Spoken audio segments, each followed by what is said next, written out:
With everyone's help, you successfully excavate the wooden chest from the ground. Even without opening it, you can tell from the mora and jewels scattered around the chest that it must contain quite the fortune.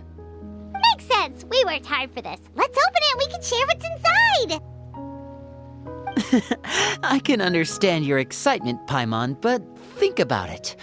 Doesn't it seem like there are people out there who need this treasure more than us? Yeah. Think about all the people suffering in the capital. Or all those guards who got hurt fighting the monsters. Wouldn't it be better if we gave the treasure to them? Wait, is that how it works? Paimon thought since we were the ones to dig it up, we could just take it for ourselves. Well, let's put it this way. Any decision you make during a role-playing game can impact the future course of the story.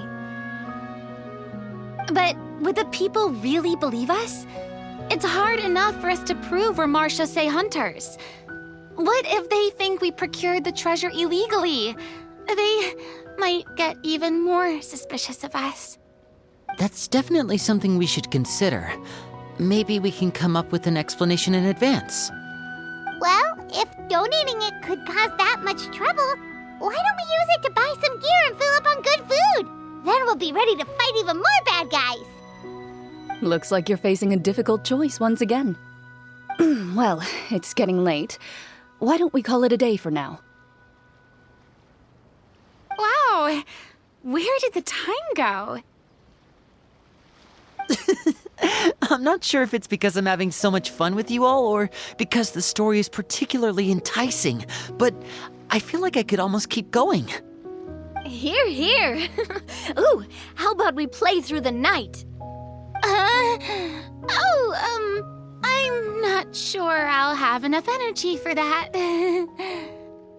Yeah, that won't work for me either.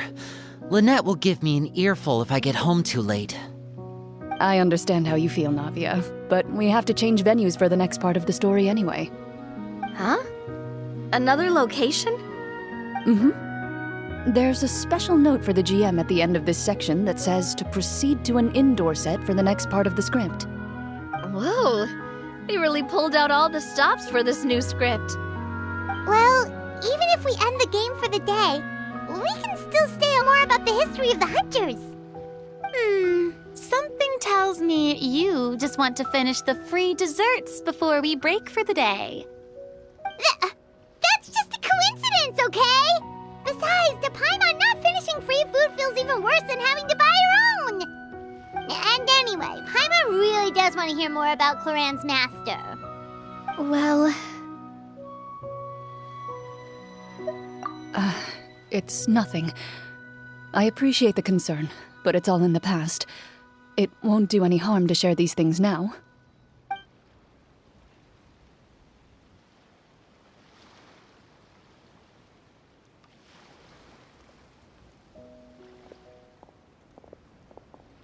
My earliest memories are of living with Master. According to her, she saved me from certain people of ill repute. My birth parents had left me behind some time before that. What a heavy beginning for a life story. Master was a fascinating individual, if inexperienced in the ways of raising children. My first ever toy was a short sword. Although I suppose it wasn't so much a toy as something Master removed from her waist and handed to a noisy child in need of distraction. Oh, wait, so she handed an actual sword to a child? Isn't that dangerous? Did you hurt yourself? Of course I did. I cut my palm and bled quite a lot. But Master was not concerned. She just stood there and casually lectured me about it. See? That's what you get for not holding the sword properly, she told me. She then crouched down next to me and said, "Give me your hand. I'll teach you to bandage this wound. After that, it's time to learn how to truly hold a blade."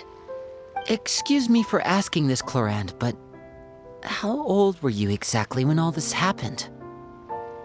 Probably around, 3, give or take. 3? Isn't that when most kids are still struggling to hold a fork? As I said, Master was, rather inexperienced in the ways of raising children. She believed trial and error was the best way to teach a child what they're capable of. I'm not so sure this is a question of experience. I didn't see anything wrong with her ways at the time. And anyway, children don't get to choose how they're raised. Oh, she did bring me back a pet from Liyue once. It was a Geovishap hatchling. That seems even more dangerous!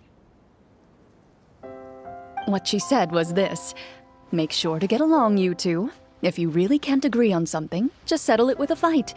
Whoever loses is the real pet. And how old were you when this happened? 5. Well, did you win? No, I lost. So, you're saying you actually became the Geovishap's pet? Yes, but only for a week. By the end of that week, I defeated it in combat, and we've shared a cordial relationship ever since. That really doesn't sound like the kind of childhood someone should have. Later on, I gradually understood that Master most likely didn't know any other way to raise a child. She was a Marachose hunter, but I never heard her bring up her own parents. Thanks to her, I learned how to navigate the forest by the age of 6, and could hunt monsters in the wild by myself the year after that. Even though the training she subjected me to was strict, she always made sure to take me traveling when she had the time. We met many of her friends during those days. That was also how I met Mr. Callis and his family. I still remember the first time we met. You were too scared to join our picnic and hid behind Ms. Petronia the whole time. I still hadn't really met many children my age at that time, so I didn't know how to interact with others. After that, though, you started coming over a lot. You loved challenging people to shooting competitions, remember?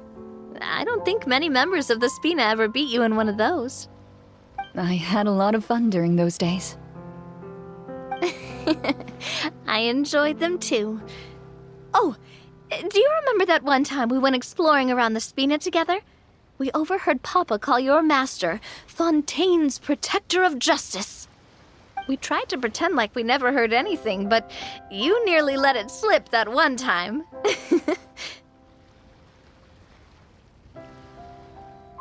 Protector of Justice? Oh, wait, you mean that vigilante hero from 20 years ago?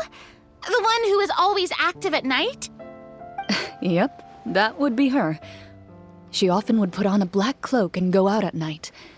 I never knew where she went or what she was doing. Until, like Navia said, we overheard the truth from Mr. Callis that night. 20 years ago, huh? I still remember the desk.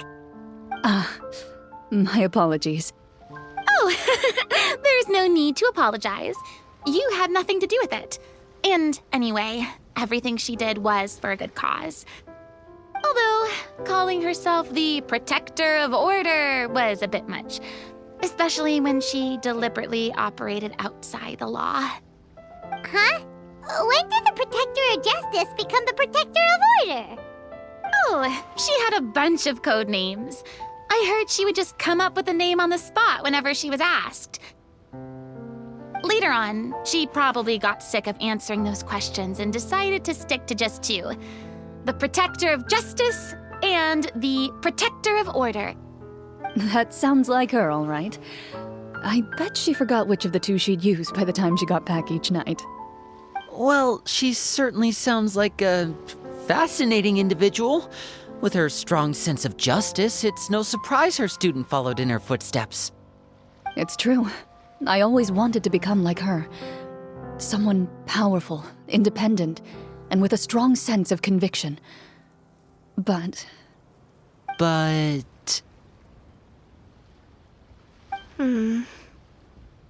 She suddenly disappeared the night I turned 10 years old. Disappeared? What happened? I have no idea. She didn't even leave a note. I was never able to find out where she went. That night, I was celebrating my birthday at Navia's house, but Master never came to pick me up. When I returned home on my own, it was to an empty house. When she still didn't appear after a few days, I went to Mr. Callus's house to ask about her whereabouts. But he only shook his head. Papa probably didn't know either. I know he sent a few people to investigate the matter in secret, but they never found any credible leads. Don't worry, I understand. To be perfectly honest, given Master's personality and way of doing things, it all made a lot of sense.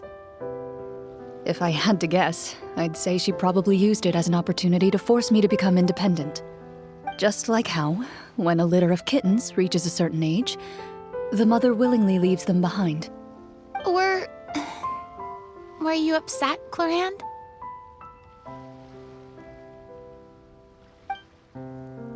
I was at first, but not anymore. Reason. There must have been something she just had to do. Well, despite everything, you still managed to follow in her footsteps and become the greatest champion duelist in all of Fontaine. You're practically a living symbol of law and justice. I suspect my position would be far too by the books for her. Master always did whatever she pleased. But you're right. I suppose I do take after her in some ways. Who knew Clorand had such an interesting past? I never had the chance to ask her about it before. I wonder if Clorand's master were the champion duelist back then, would that duel against Mr. Callus have gone differently? Oh no. Judging by the atmosphere, Clorand and Navi are probably thinking something similar. The mood just got super awkward all of a sudden. Well, anyway. Would you look at the time? It's getting dark, so we should probably call it a day for real this time. If we keep talking like this, we really will be here all night. I had a great time today, Miss Clorand. Thank you for being our GM. Anytime. The script was good, but I've got to say, your childhood stories were even better. Hey, you should tell us more about that fight against the Geo-Bishop sometime. Maybe your master was onto something. You could be right. What does she mean, onto something? I certainly don't know any 5-year-olds who want to fight a bishop in their spare time. Guess I'll head back as well. I need to save my energy if I want to continue enjoying the story tomorrow. You're that excited to hear about my fight with the bishop? I was talking about the script.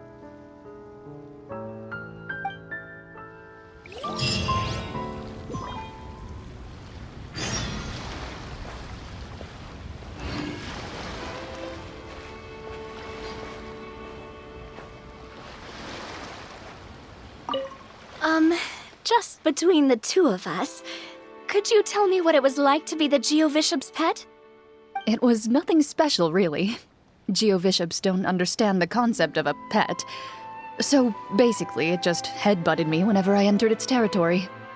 And that hurt? Oh, I'm good.